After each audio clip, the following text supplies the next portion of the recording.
안녕하세요. 김수남 작가와 문예통통입니다. 모든 분들 환영합니다. 조선의 마지막 황녀 덕혜옹주 소설 읽기 15번째로 마지막 시간입니다.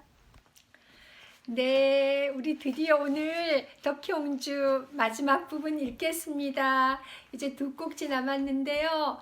이제 같이 읽으면 좀 두껍긴 했지만은 덕혜옹주 우리가 익히 잘 아는 이야기지만은 그래도 소설로 쓴 부분으로 읽는 거 이렇게 마무리할 수 있는 거 너무 감사합니다. 이거 읽으면서 저도 권비영 작가님이 쓴 그 소설 통해서 제가 또 어떻게 쓰면 좋겠다는 그런 것도 배워가면서 읽으니까 너무 좋습니다. 395쪽까지 있는데요. 지금 375쪽 읽겠습니다. 해향에 얽힌 마음. 이제 여기 해향에 얽힌 마음 읽겠습니다. 해향에 얽힌 마음 375쪽입니다. 조선의 마지막 공주가 정신병원에 있다는 이야기는 극비에 가까웠다. 간호사들조차 아는 이가 많지 않았다. 그저 늙고 초라한 여인이 정신질환으로 격리되어 있는 정도만 알고 있었다. 저 병실에 있는 여자 남편이 백작이라는 거 알고 있지? 어느 날 담당 간호사가 부쑥 말을 꺼냈다. 복수는 잠시 망설이다가 대답했다. 소문은 들었어요. 그런데 이혼했대. 네? 자세한 사정은 모르지만 전쟁 이후에 그렇게 됐다나 봐. 이미 다른 여자와 재혼하기로 했대. 가끔 오기는 하나요? 요즘은 그마저도 발길이 끊겼어. 이혼한 마당에 뭐 하루 찾아오겠어? 복수는 가슴이 찢어질 듯 아팠다. 닭개웃기에 대한 반감이 무섭게 고개를 쳐들었다. 하지만 그녀가 할 수 있는 일은 아무것도 없었다. 덕혜는 닭개웃기가 재혼을 결심한 것조차 모르고 있었다. 덕혜는 그 누구도 다가설 수 없는 섬이었다. 깃발을 흔들어도 아무도 돌아보지 않는 무인도. 복수는 그 곁에 내내 있고 싶었다. 그러나 퇴근 시간이 되면 어김없이 떠나야 했다. 간호사들은 주야로 교대했지만 청소부들은 그렇지 않았다. 복수는 어떻게 하면 그 곁에 계속 있을 수 있을까 그 궁리만 했다. 그러나 뾰족한 방법이 떠오르지 않았다. 병원 청소는 힘들고 고됐다. 저녁마다 끙끙 앓는 소리가 절로 나왔다. 그러나 그보다 더 힘들었던 건 덕혜를 밖으로 데리고 갈 기회조차 찾지 못했다는 점이었다. 간호사들은 그녀의 호의에 고마워하긴 했지만 산책만은 허락하지 않았다. 다른 방법을 찾아야 했다. 쉬운 일은 아니었다. 복수는 병실 바깥을 살폈다. 곧바로 숲이 이어져 있었다. 그 숲을 지나면 큰 도로가 나왔다. 도로 건너편에는 파출소가 있었다. 답답한 날들이 이어졌다. 그런 때 그가 나타났다. 뚜벅뚜벅 구둣발 소리가 복도에 길게 울려 퍼졌다.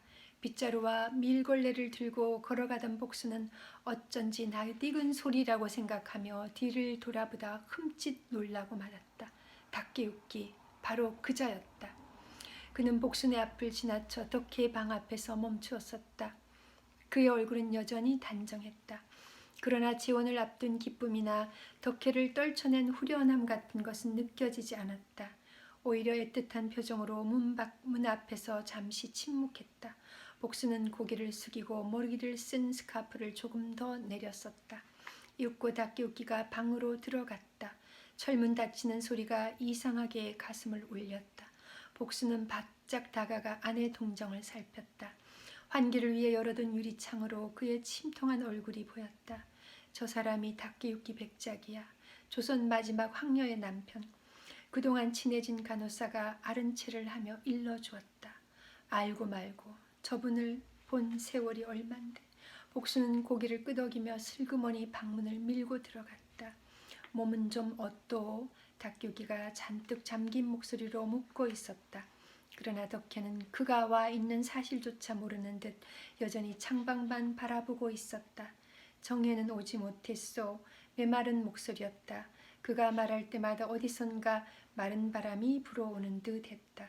복수는 고개를 숙인 채 병실 이곳저곳을 청소했다. 정혜. 덕혜가 유독 정혜라는 말에 반응을 보였다. 표정에 아주 잠깐 실바람 같은 희망이 일렁였다. 많이 말랐구려. 나를 용서하오.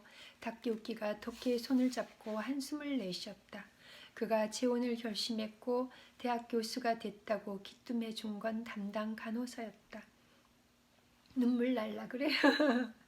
소설인데도, 그리고 또 진짜 애 넷난 아줌마인데도 이렇게 진짜 그 소녀적 감성이 그 좀 역사적으로 너무 슬픈 그런 아픈 이야기니까 소설로 이렇게 쓴 거지만은 이 상황에서 진짜 눈물이 나네요. 그러나 어찌된 일인지 그때 실제로 본 그의 얼굴은 그리 좋아 보이지 않았다. 그는 다정다감한 사람이었다. 가끔씩 옹주와 후원을 거닐며 속삭이듯 시를 읽기도 하던 남자였다. 당신에게 바치는 시요. 그는 사랑하는 아내를 위해 시를 썼다. 그의 시 속에 덕혜가 깃들어 있었다. 그러나 결코 살아있는 그녀에겐 깃들 수 없었다. 한때 그는 깊고 다정한 눈으로 덕혜를 응시했었다. 덕혜도 그에게 엷은 미소를 보여주곤 했었다. 하지만 결코 그들은 서로에게 머무를 수 없었다. 여길 나가고 싶어요. 덕혜가 조그맣게 웅얼거렸다. 그녀가 말을 하고 있었다. 복수는 자신의 길을 의심했다. 상대가 닭큐끼라는 것을 알고 있는 것일까? 보고 싶어요. 덕혜 혼자 말은 웅얼웅얼 계속 이어졌다. 정혜와 닭기웃기가 여전히 저 가슴 속에 살아있는 것일까? 이것 좀 치워주시겠소? 불현듯 닭기웃기가 입을 열었다. 그는 덕혜가 쥐고 있던 휴지를 내밀었다. 복수는 얼른 고개를 숙이고 두 손으로 그걸 받았다. 그때 왜 저를 보내셨나요? 그런 말이 마음속에서 아우성치듯 꾸역꾸역 올라왔다. 하지만 복수는 깊이 고개를 숙이고 도망치듯 병실을 빠져나왔다. 아, 마마. 복수는 청소를 하는 척하며 복도에서 서성거렸다. 1시간쯤 머물던 닭기웃기는 올 때처럼 침통한 표정으로 돌아갔다. 무슨 말을 더 했으면 어떤 약조를 했는지는 알 수 없었다. 하지만 뒤돌아서서 걷는 그의 걸음걸이는 몹시 무거웠다. 닭기웃기는 덕혜를 보고 온 후 무엇에도 집중할 수 없었다. 어수선하게 널려있는 원고가 그의 마음을 대변해주고 있었다. 시집을 내기로 작정하고 원고를 손질하는 중이었지만 도통 일이 손에 잡히지 않았다. 생각을 떨치듯 닭기웃기는 밀초든 원고를 거칠게 잡아당겼다. 해향의 초고였다. 한해호 대미는 생각한다. 그 사자가 보낸 시는 어쩌면 해신이었을까. 이미 감정적으로나 육체적으로나 남남이 된 지 오래였다. 하지만 닭기웃기는 이제야 진정으로 이별하는 기분이었다. 그날 그는 많이 울었다. 덕혜의 초라한 몰골에 가슴이 서늘했다. 마사이를 찾는 그 처연한 얼굴이 자꾸 떠올랐다. 정신이 온전치 못한 가운데서도 딸을 그리워하는 어머니의 마음, 그것엔 아무런 계산도 목적도 저희도 없었다. 그런 그녀를 마사이와 갈라놓은 건 자신이 아닐까 하는 생각에 닭기웃기는 괴로웠다. 겉으로는 양심적인 척, 인간적인 척 하면서 정작 가장 가까운 사람의 마음을 다독이지 못한 자신이 혐오스러웠다. 처지를 앞세워 냉정한 태도를 취한 자신이 가증스러울 따름이었다. 시를 쓴 것은 그런 미약한 마음 때문이었다. 그리운 아내여, 회궁의 해랑에도 바닷물 치는 소리가 들리는가? 당신은 외딴지 붉은 석가래 아래 내가 준 하얀 진주를 걸어놓고 홀로 한숨 짓고 있는가? 아유, 덕혜 옹주 생각하니 참 마음이 아프네요. 토막토막의 추억들이 시어로 올라왔다. 하지만 그 시어들은 두서없이 떠올랐다 사라지곤 했다. 마치 그녀와의 추억처럼 이혼을 결심하고 면회를 갔던 때가 떠올랐다.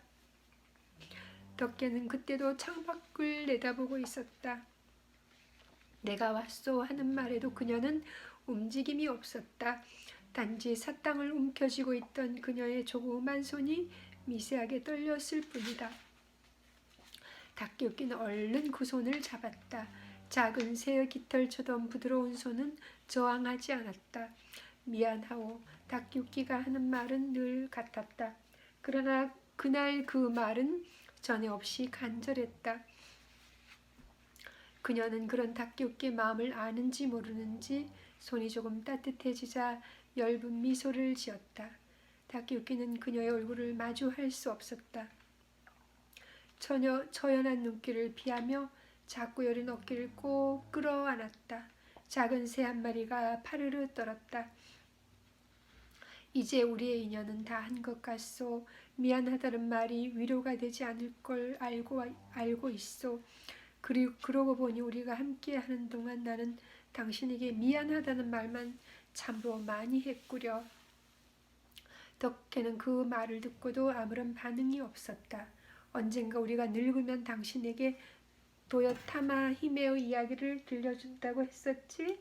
왔다쯤이 신사에 갔을 때 그 이야기를 해달라는 당신의 말을 거절한 것은 불안한 예감 때문이었어.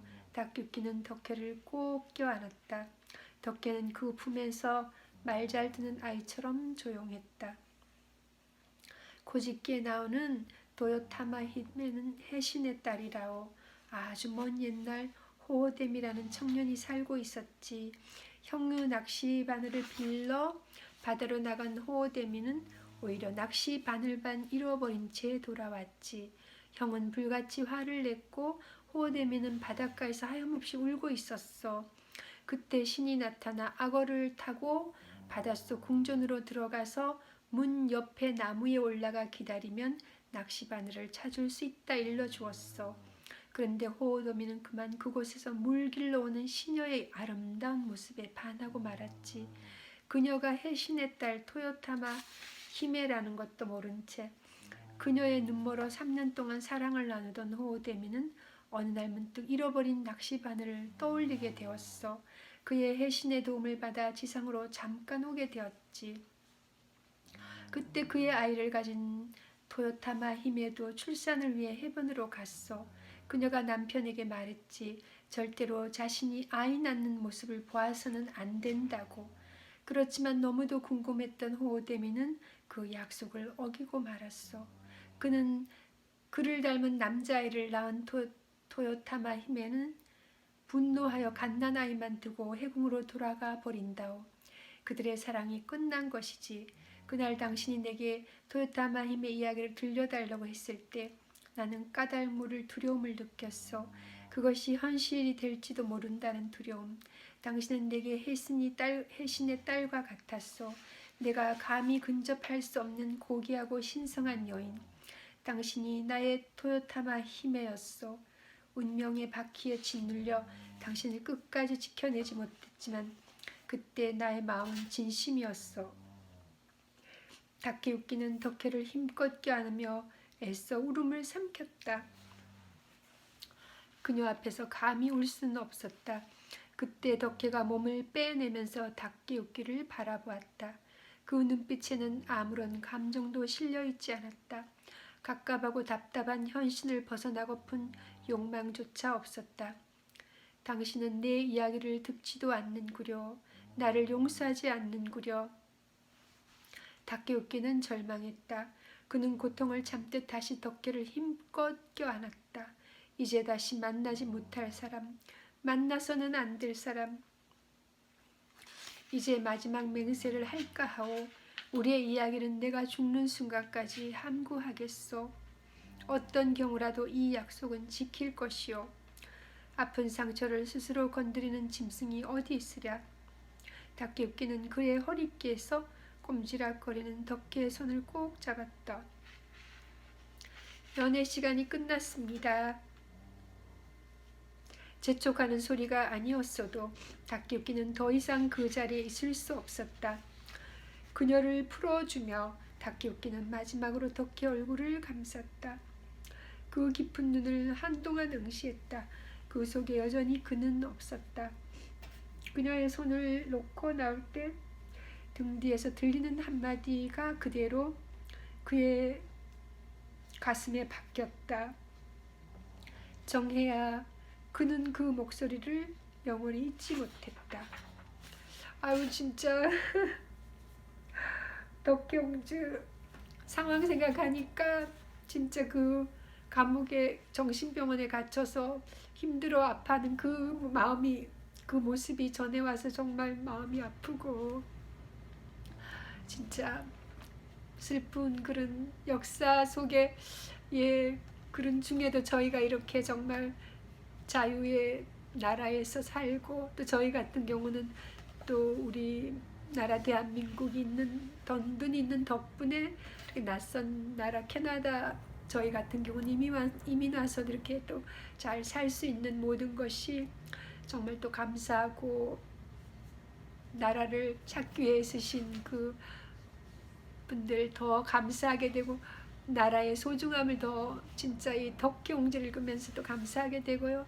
그 아픈 역사 속에 있었던 덕계옹주 참 마음이 아픈데, 그래도 마지막에 고국에 와서 그렇게 지내다 떠난 거에 대해서는 또 감사합니다. 이제 마지막 시도예요. 소설 읽으면서 우리가 정말 우리나라 역사를 좀 더 깊이 또 새겨볼 수 있고, 마지막 황녀에 대한 그 마음을 저희가 좀 더 가까이 느낄 수 있게 되어 감사합니다. 이제 384쪽이에요. 마지막 시도, 우리 덕경주의 이제 마지막 부분입니다. 같이 제가 읽겠습니다.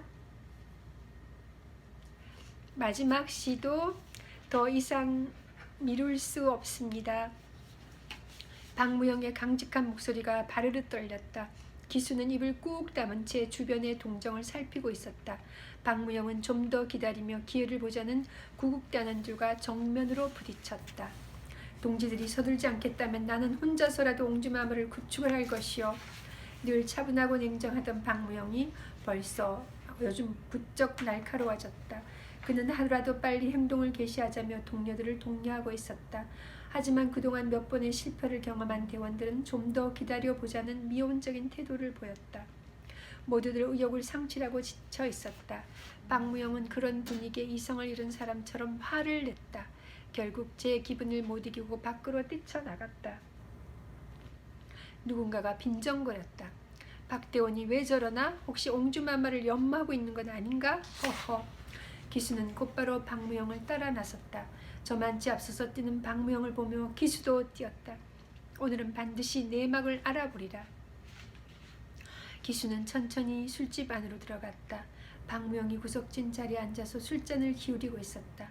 마주뺀 의자에 앉은 기수를 보고서도 그는 술 마시는 일에만 몰두했다. 벌컥벌컥 물을 마시듯 술을 부어댔다. 기수는 말없이 박무영의 행동을 지켜보았다. 갈증을 해소하듯 술을 마시던 박무영이 불쑥 술잔을 기수에게 내밀었다. 자네가 나와 함께 하지 않겠는가? 박무영이 기수를 향해 말을 던졌다. 그리하지요. 그동안 쭉 제 친형님처럼 의지하고 있었어요.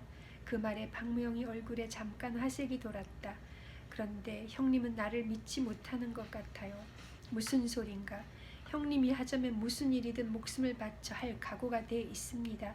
하지만 우선 형님의 사연을 알아야겠어요. 그 소리에 박무영의 표정이 어두워졌다. 끝내 말씀 안 하시면 저도 형님의 뜻을 따를 수 없습니다. 죽어도 무엇을 위해 죽는지 알고나 죽어야지요. 박무영의 표정이 곤혹스러워졌다. 한참을 고민하던 박무영이 기수의 얼굴을 똑바로 쳐다보았다. 모든 걸 이야기하지. 듣고 있겠습니다. 기수도 박무영의 얼굴을 똑바로 바라보았다. 내 이름은 박무영이 아닐세. 김장한일세. 예? 내가 그 김장한일세. 고종의 시종이었던 김황진의 조카이자 그의 양아들 옹주마마의 내정된 약혼자였네. 기수의 표정이 더없이 복잡해졌다. 죄송합니다. 어리석은 호기심 때문에 형님의 아픈 곳을 건드리고 말았군요. 아픈 곳이지. 오래전 우리가 옹주마마를 구출하려다 실패했을 때 기억하나? 그때 자네가 했던 말을 나는 아직도 기억하네. 나라를 구하는 것이 곧 옹주를 구하는 것이 아니겠냐고. 자네는 나와 옹주의 관계를 몰랐지만 내가 어떤 마음 가짐이어야 하는지를 정확하게 일러주었네. 사실 나는 줄곧 혼란스러웠네. 옹주를 구하지 못했는데 독립이 무슨 소용이냐, 나라가 무슨 소용이냐, 이런 심정이었네. 자네는 내가 잊고 있었던 것들을 일깨워 주었네. 말은 못했지만 지금도 그 점에 대해 고맙게 생각한다네. 그러나 현실은 여전히 답답하지. 결국 독립을 읽어냈음에도 불구하고 옹주마마를 구하지 못하고 있으니 나는 혼자서라도 그 일을 성사시키겠네. 형이 백방으로 마마의 처지를 알리고 있으니 일단 마마를 병원에서만 모시고 나오면 그 후의 일은 수월해질 걸세. 조선으로 가는 방편과 그곳에서의 거처 등은 형이 준비 중이네. 무영의 말을 잠잠고 듣고 있던 기수가 힘차게 고개를 끄덕였다. 무영의 이러한 목숨을 걸고 동참할 준비가 된 것이다. 그럼 우선 복순 씨하고 연락을 해보겠습니다. 우리는 마마 근처에 접근할 수 있는 방법이 없으니까요. 고맙네. 내 뜻을 따르겠다는 동지도 몇 명 있다네. 어쩜 소수 인원으로 하는 것이 더 효과적일지 모르지. 네, 옹주마마가 이혼까지 당하셨네. 이 어지러운 상황에 그런 일까지 당하셨으니 그 마음이 오죽하실까. 영춘왕 전하께서도 말할 수 없는 형편이라 들었네. 조선의 항족들이 유령처럼 떠돌고 있네. 마땅히 설 자리가 없어. 조국이 독립되었다고 그것으로 끝난 게 아니야. 우리가 잊고 있었던 사람들을 조국으로 데리고 가야 하네. 낯선 땅에서 핍박받으며 견뎠던 그 모든 사람들을 데리고 가야 해. 그들이 이 땅에서 흘렸던 피 눈물까지 모두 거두어 가야 하네. 그걸 이루어내지 못하면 독립도 아무런 의미가 없네. 우리 동지들이 목숨을 걸고 지켰던 신념이 무엇인가? 자랑스럽고 떳떳한 내 나라를 세워 우리 민족을 모두 데리고 돌아가는 것 아니었나? 옹주마마는 그 시작에 불과하네. 박무영의 목소리가 심하게 떨렸다. 덕혜는 이혼을 했기 때문에 호적상으로 양덕혜가 될 수밖에 없었다. 일본 남자와 결혼해서 일본 국적을 얻은 탓에 이혼한 후에도 제일 한국인의 신분으로 복원될 수 없었다. 소덕혜도 이덕혜도 아닌 양덕혜. 얼마나 쓸쓸한 존재인가. 영춘왕 부부도 왕족으로서의 권한이 없어지고 제1 한국인으로 등록을 해야 하는 상황이었다. 그런 마당에 옹주의 성씨가 바뀌는 것에 대한 특별한 관심을 갖는 사람은 없었다. 이혼한 후 덕혜가 쓰던 대부분의 물품도 영춘왕에게 전해졌으나 그도 덕혜의 물품을 보관하기 어려워서 이곳저곳에 기증하거나 나누어 보관했다고 했다. 그 중에 몇 가지는 버려지기도 했을 것이다. 그녀가 세상으로부터 버려졌듯이. 박무영은 가슴을 치며 한숨을 쏟았다. 그때 기수가 불쑥 말했다. 닭기웃기가 재혼한다는 소문을 들었습니다. 알고 있네. 그나마 마마에 대한 이야기는 한마디도 입 밖으로 내뱉는 일이 없다 하니 다행이네. 오랜만에 복순을 찾아온 요코는 가방에서 시집 한 권을 꺼내 내밀었다. 해양이라는 제목의 시집이었다. 거포지에 소 닭기육기라는 이름이 또렷하게 적혀 있었다. 이 사람 맞지요? 조선 황녀의 남편이었다는 사람? 나는 다 보았으니 복순상이 봐요. 고마워요, 요코. 출판회로 열었다는데 그 딸이 와서 축하를 했다나 봐요.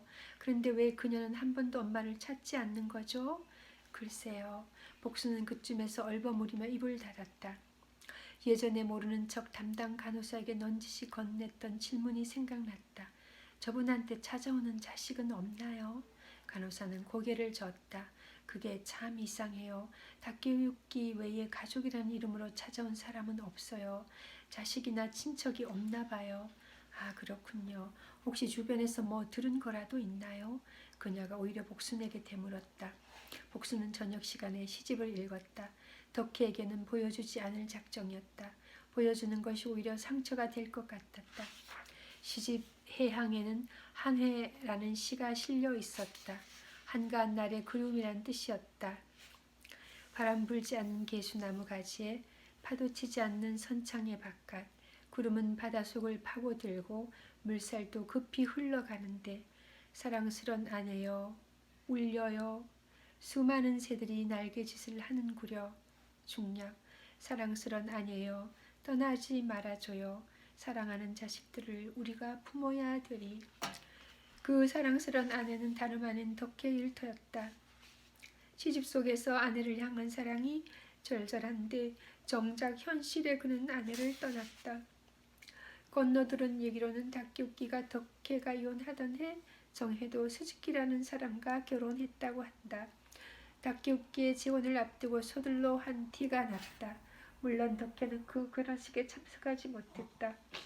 1년 후 정혜가 일본어 홈준에 산 고마카타케산에서 자살하겠다는 유서를 쓴 후 종적을 감췄다는 것 또한 알지 못했다.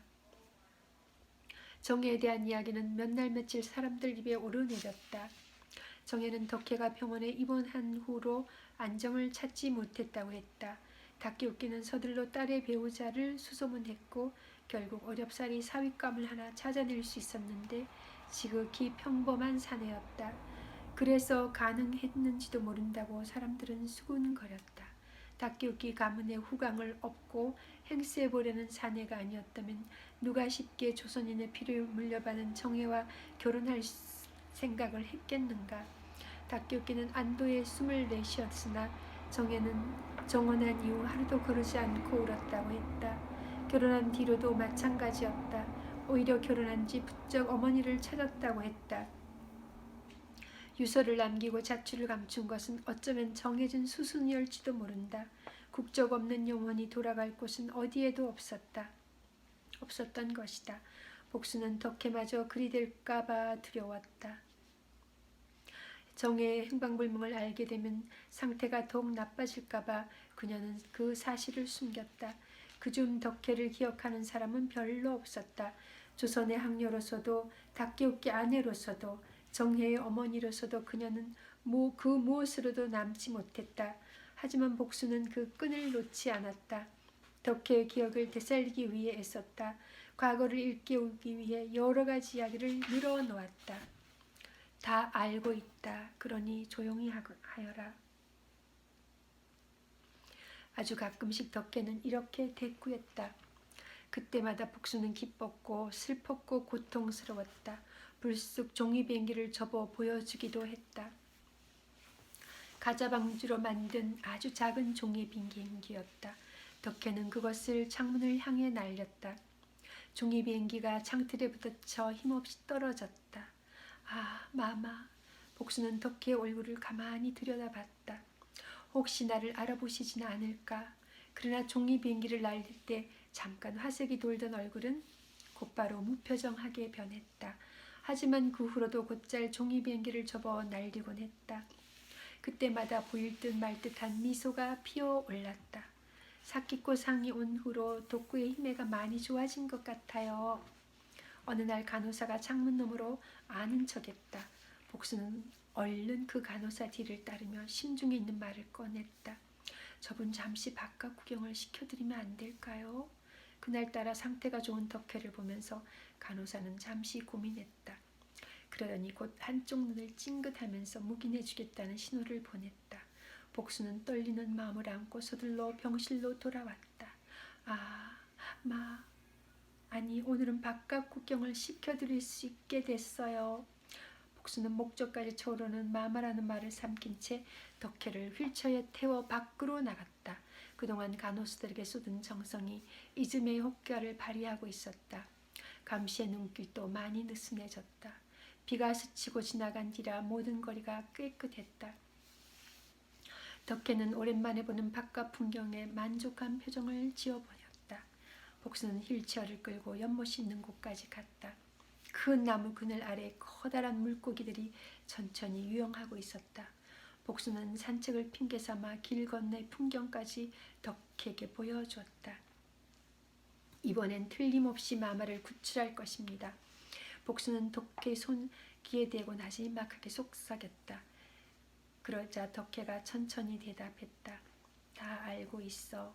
복수는 덕혜의 손을 꼭 쥐었다. 마마, 다 알고 계십니까? 진정 다 알고 계십니까? 흥분한 복순이 덕혜 쪽으로 얼굴을 들이밀자 그녀가 인상을 찌푸리며 두 손으로 밀어냈다. 그러곤 언제 그런 말을 했냐는 듯 고개를 들어 또다시 허공을 쫓았다. 하지만 복수는 행복했다. 암요, 암요, 마마께서는 다 알고 계신 겁니다. 제가 복순이라는 것도 다 알고 계신 겁니다. 알지만 모르는 척하고 계신 겁니다. 비가 올 것 같아. 덕혜가 다시 입을 열었다. 네, 비가 올 것 같아요. 마마를 쫓아 빗속을 뛰다가 하천으로 굴러 떨어진 일이 생각나네요. 그땐 정말 마마를 잃어버리는 줄 알고 겁이 났었습니다. 덕혜는 말없이 고개를 끄덕였다. 암요, 마마께서는 다 알고 계신 겁니다. 진정 다 알고 계신 겁니다. 알면서도 모르는 척 하시는 겁니다. 그렇지요, 마마? 그렇지요, 마마? 내일부턴 큰 비가 내린답니다. 장마가 온대요. 저희 막내가 공부하다가 노래하고 있네요. 비가 온다. 복순의 말에 덕혜가 조그맣게 중얼거렸다. 이튿날부터 정말 비가 오기 시작했다. 하늘에 구멍이라도 난 듯 며칠간 정신없이 퍼부었다. 잠시 햇살이 보이는가 싶다가도 금방 다시 어둑해졌다. 장마가 시작되고 있었다. 그 기간 동안 정신병원 맞은편에 위치한 파출소는 빈집처럼 고요했다. 빗속에서 모든 사물의 경계가 허물어졌다. 기다리던 시간이 다가오고 있었다. 며칠 전 기수는 비장한 얼굴로 복순을 찾았다. 결의에 찬 눈빛이었다. 복순 씨도 꼭 같이 가야 하오. 기수의 말에 복순이 고개를 끄덕였다. 그래야지요. 마마를 제가 모셔야지요. 가다가 죽더라도 마마를 지켜야지요. 방해 공작이 있을지도 모르니 옹주마와 똑같은 옷을 입고 무슨 말인지 압니다. 염려 마세요. 장마는 한동안 계속될 것이라 했다. 거리에 빗물이 넘쳤다. 사람들은 좌측을 감췄다. 도시 전체가 텅 비어버린 것만 같았다. 사흘 후 자정이요. 기수가 복순의 집을 빠져나가면서 마지막으로 의미심장하게 되뇌었다. 네, 이렇게 해서 이제 덕혜옹주 소설 마무리됐습니다. 정말 너무 가슴이 아픈 우리들의 역사인데요. 덕혜옹주에 대해서 우리가 이번에 영화로도 봤는데 소설을 읽으면서 또 더 많이 생각할 수 있게 되어서 감사합니다. 여러분들도 이 소설을 통해서 우리나라 대한민국이 있기까지 정말 그 많은 아픈 이야기들도 있었지만 또 잘 견뎌내고 지금 든든하게 이렇게 서 있는 우리나라 대한민국, 그리고 또 많은 동포들, 해외 사는 동포들까지도 정말 자랑스러워하는 내 조국이 있으니 감사합니다. 덕혜옹주 생각하니 눈물이 정말 많이 이렇게 나는데요. 마침 읽는 길에 여기 에필로그가 있어요. 에필로그도 좀 길기는 한데 읽는 길에 오늘 제가 마저 읽고 마무리하도록 하겠습니다. 모두의 기억에서 사라졌다 해도 나는 조선의 마지막 황녀였다. 에필로그입니다. 탕! 복순이 쓰러졌다. 그녀는 빗물이 내가 되어 흐르는 길바닥에 쓰러진 채 팔을 뻗어 손사래를 쳤다. 무영과 기수가 고개를 끄덕였다. 복수는 중얼거렸다. 마마, 부디 몸성이. 그녀의 머릿속으로 지난 날이 영화처럼 펼쳐졌다. 독립운동을 하기 위해 집을 떠난 아버지가 보였다. 아버지 대신 가장 역할을 맡아야 했던 어머니의 까칠하고 헬쓱한 얼굴도 떠올랐다. 아버지를 찾아 경성 시내를 헤매는 어린 자신도 보였다. 일본인 순사 앞에 당당하게 서있던 옹주의 어릴 적 모습은 방금 본 것처럼 생생했다. 옹주 덕분에 목숨을 보존했던 일, 궁에서 지냈던 시간들, 어머니와 해우했던 순간, 옹주를 따라 일본으로 건너올 때 보았던 현해탈의 검부른 파도. 그녀는 돌아가지 못해도 한스럽지 않았다. 다만 옹주를 끝까지 모시지 못한 게 한스러울 따름이었다. 몸송이 돌아가셔서 꿈에도 그리던 낙선지에서 편안히 여생을 보내소서. 복수는 눈을 감았다. 그 목소리가 덕혜에게 들렸던 걸까? 덕혜는 한사코 사내들의 손에서 벗어나려 했다. 흐느끼며 복순 쪽으로 돌아가려 했다. 기수와 무영은 그런 덕혜를 억지로 차에 태우고 그것을 빠져나갔다. 차는 빗속을 헤집고 달렸다. 뒤따르는 차는 없었다. 마마, 이제는 창덕궁에 가실 수 있게 됐습니다. 박무영이 감격한 목소리로 말했다. 고마워요. 정말 고마워요. 하지만 우리 복순이가 덕혜는 제정신을 차린 것처럼 말을 이었다. 복순도 알아보고 지금 자신이 어디로 가고 있는지도 알고 있는 것 같았다. 덕혜의 말에 박무영이 깊이 고개를 숙였다. 기수가 손으로 눈가를 훔쳤다. 복순 씨는 다시 가서 무사히 데리고 오겠습니다. 아무 걱정 마시오. 꼭 마마 곁으로 돌려보내겠나이다. 고마워요. 정말 고마워요. 박무영이 깊이 눌러선 모자를 처음으로 벗었다. 덕혜의 눈을 마주보며 마지막 인사처럼 읊조렸다. 마마, 부디 강건하소서. 무영은 덕혜가 무슨 말이든 하리라 기대했다. 그러나 덕혜는 그를 알아보지 못하는 듯했다. 기억에 잊힌 건 옹주만이 아니었다. 그도 그녀의 기억 속에 사라졌다. 하지만 무영은 서글프지 않았다. 그처럼 옛 인연들을 의식에서 몰아넣지 않았다면 옹주는 여태 살아있지도 못했으리라. 옹주가 갈구하는 것들은 침묵 속에서만 지킬 수 있는 것들이었다. 소리내지 않고 말하지 않고 밝히지 않아야 하는 것들이었다. 그러다 종래는 자신이 무엇을 갈구했는지조차 잊어야 하는 것들이었다. 그래야만 하는 것들이었다. 무영 자신도 그렇지 않았던가. 옹주를 잊을 수 있을 때야 옹주를 위한 완벽한 탈출 계획을 세울 수 있었다. 사랑한다면 잊어야 한다.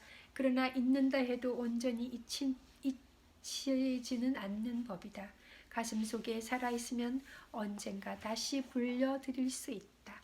물 한 모금 마시고요. 무영은 비행기에 오르기 전 덕혜가 뒤돌아보는 걸 발견했다. 비로소 그를 기억해낸 것일까. 힘없이 손을 흔드는 모습이 아프게 다가왔다. 무영은 고개를 숙이는 것으로 인사를 대신했다. 김장한, 꽃같은 소년이었던 그대여. 어쩌다 이제야 다시 만나게 된 것인가. 덕혜의 눈빛이 그렇게 묻는 듯했다. 그 눈빛을 읽고도 무영은 아무 말도 할 수 없었다. 자신을 기억해낸 것만으로도 기뻤다. 마마, 가슴 속에 갈무리했던 것들을 이제 하나씩 하나씩 끄집어 내십시오.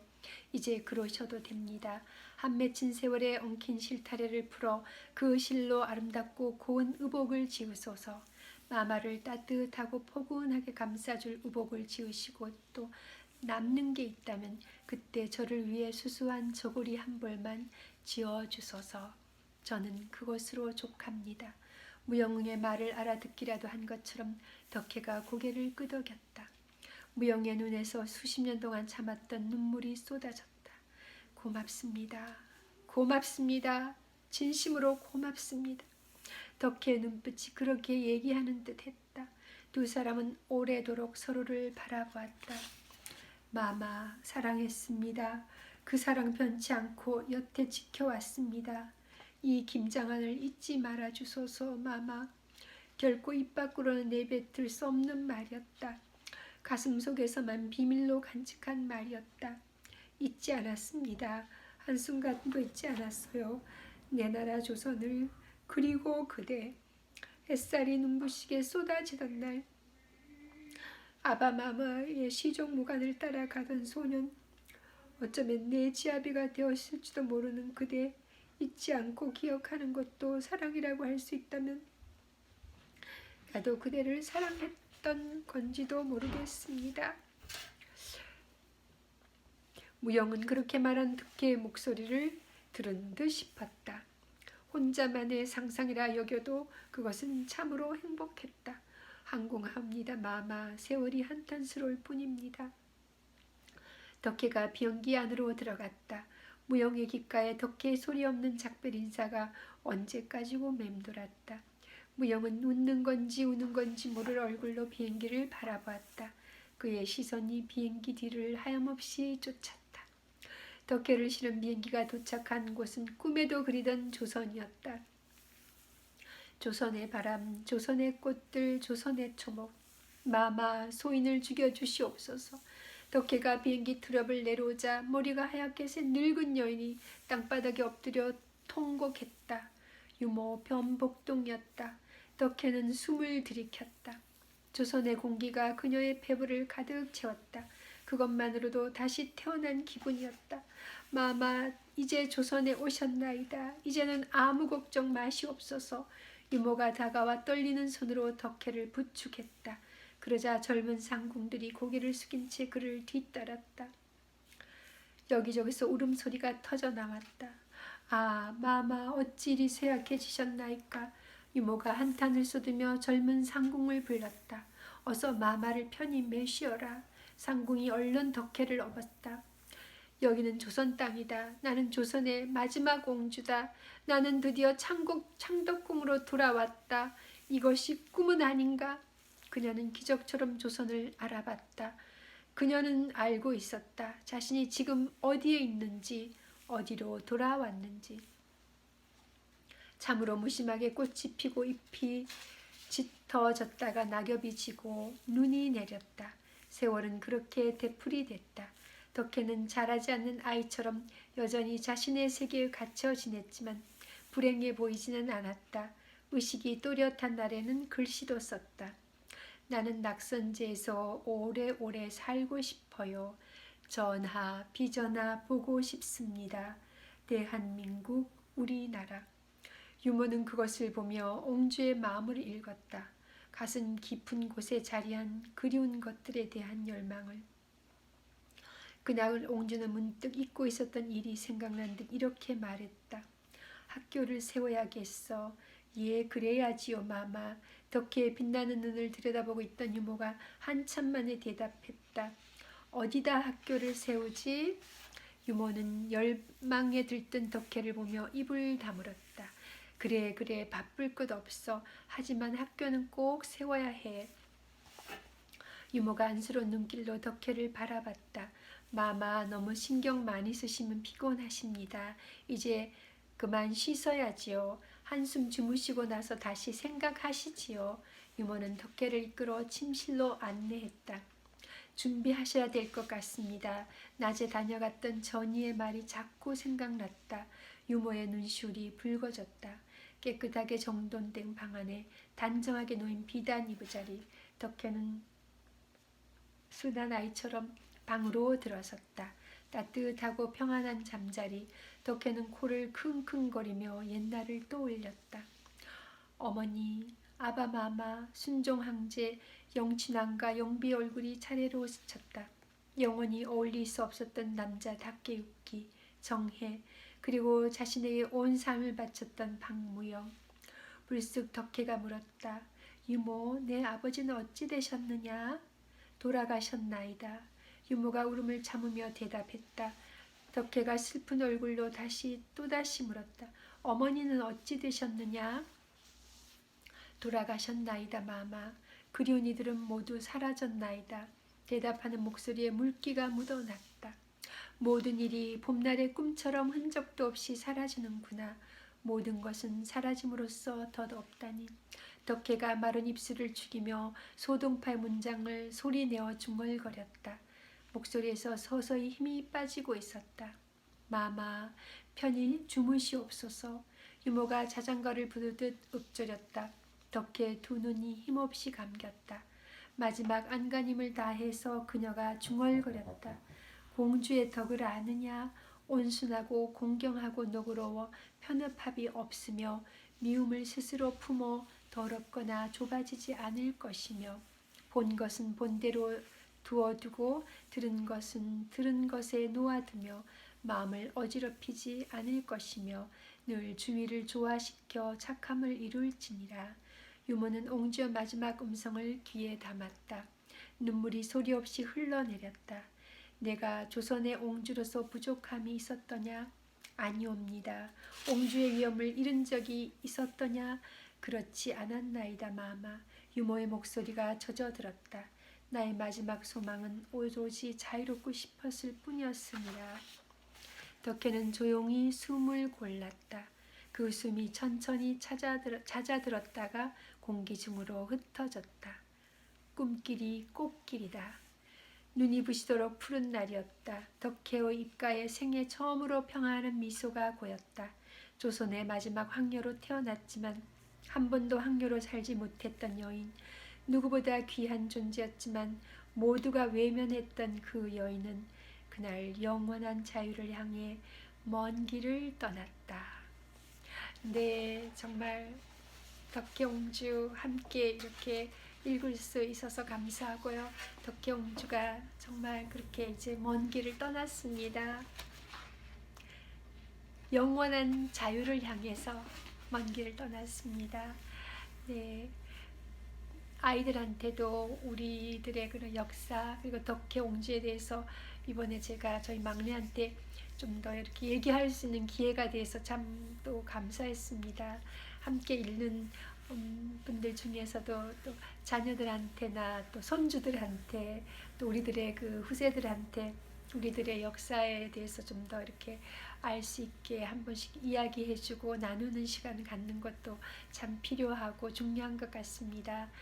특히 저희 같은 경우는 이민 와서 살지만 우리들의 뿌리에 대한 그거를 아이들에게 또 가르칠 필요가 있고 이렇게 덕혜옹주를 읽음으로 인해서 또 이와 관련된 우리나라 역사에 대해서 또 이야기해 줄 수 있어서 저도 참 감사합니다. 감사했습니다. 네, 여러분들 김수남 작가와 문예통통 제가 유튜브 채널 만들어 보면서 또 이렇게 덕혜옹주 제가 마침 읽으려는 책이었는데 영상으로 찍어서 함께 또 나눌 수 있어서 감사합니다. 제가 이제 짬 될 때 혹시 또 도움되는 그런 부분이 있으면요 글쓰기 관련 또 문예 관련으로 나누도록 하겠습니다. 코로나도 어려운 시기지만 어느 곳에 계시던지 항상 정말 안전하시고요 또 강건하시면서 또 정말 무슨 일을 하든지 소망 가운데 범사 승리하시기를 기도합니다. 네, 덕혜옹주 우리 정말 이렇게 함께 읽고 마무리할 수 있게 된 거 너무 감사하고요. 우리 각자가 또 이 소설책이지만 읽으면서 우리들 나름대로 또 느끼는 그런 부분들은 잘 새기고 무엇보다가 또 글을 좀 더 즐겁게 써보시기를 또 권해드립니다. 일기부터 아니면은 내가 지금까지 성장해오고 지금 나의 이 자리에 있는 나의 이야기를 이렇게 생각하면서 써보는 것도 좋고요. 정말 감사한 일들을 또 써보는 것도 좋고요. 정말 이야기 쓸 것들이 참 많고 한 사람 한 사람이 다 정말 이야기 보따리를 가득 가지고 있잖아요.